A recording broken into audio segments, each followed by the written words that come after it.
Shabbat Shalom.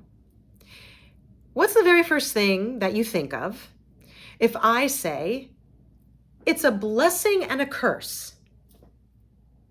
Now I'm going to pause for just a moment to let your thoughts gel. And feel free to pause this video yourself and wait until you have something in mind. Or feel free to write to me to let me know what you had in mind.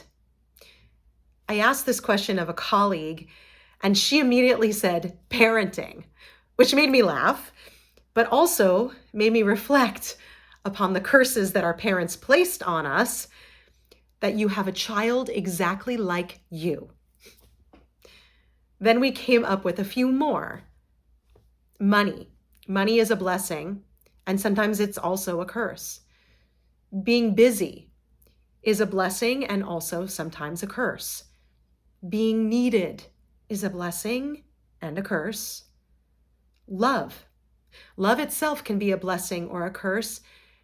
When you lose somebody that you love and you're full of the pain that comes from loving someone so much. Almost everything in life can be a blessing and also a curse. Fear. Fear is a blessing and also a curse.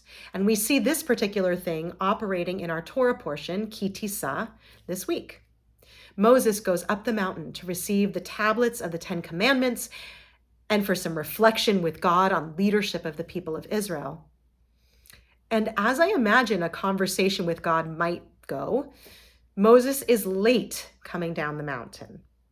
Now, Moses is standing in the presence of God, feeling Yirat Adonai. That word Yirah, it's hard to translate because really it means two things.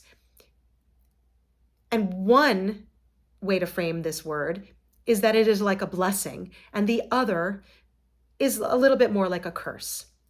Yirah means fear.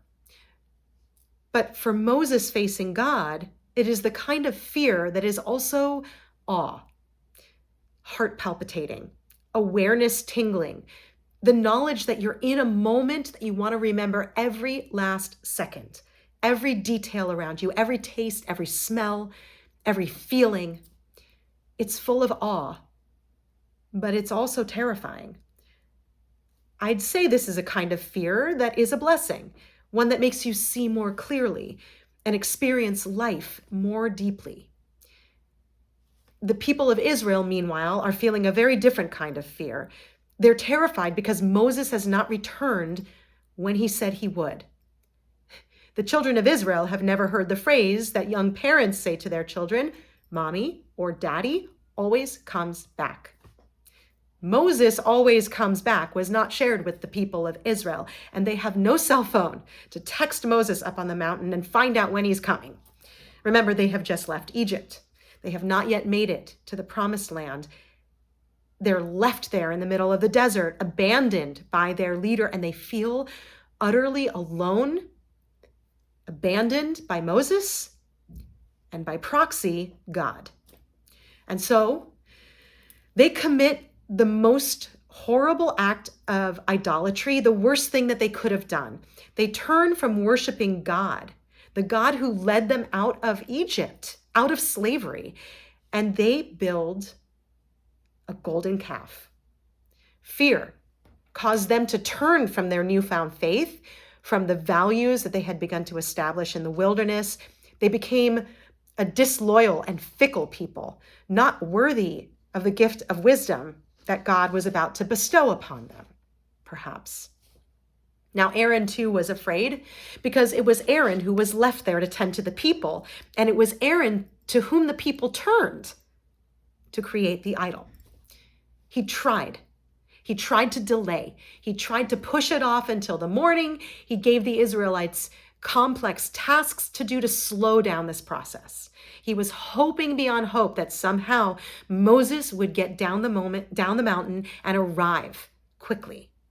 But ultimately, he follows through with this idolatry. His fear of the mob is greater than his fear of even God. Moses uses his fear differently. When he sees what the people have done, he smashes the tablets. He is more afraid of the people of Israel's act, which has to be upended, than he is of the people themselves. In other words, he's in awe of God and therefore unafraid of the people. Moses tells God, these people have committed a great sin.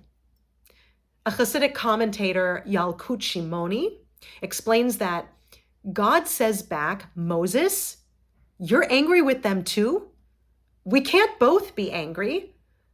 When you see me pour hot water, you pour cold. I will do the same. This, he says, is what saves the people. Moses' anger, that he is unafraid to share, is what turns God from anger to compassion. Yirah, awe, and yirah, fear, the blessing and the curse. Sometimes it makes us hold on to our principles, and sometimes it makes us turn from them.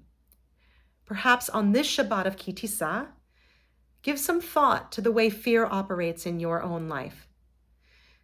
We can hope that we are more afraid of betraying our people's ideals than we are of any human enemy, more in awe of the gift of life than afraid of anything that it has to offer.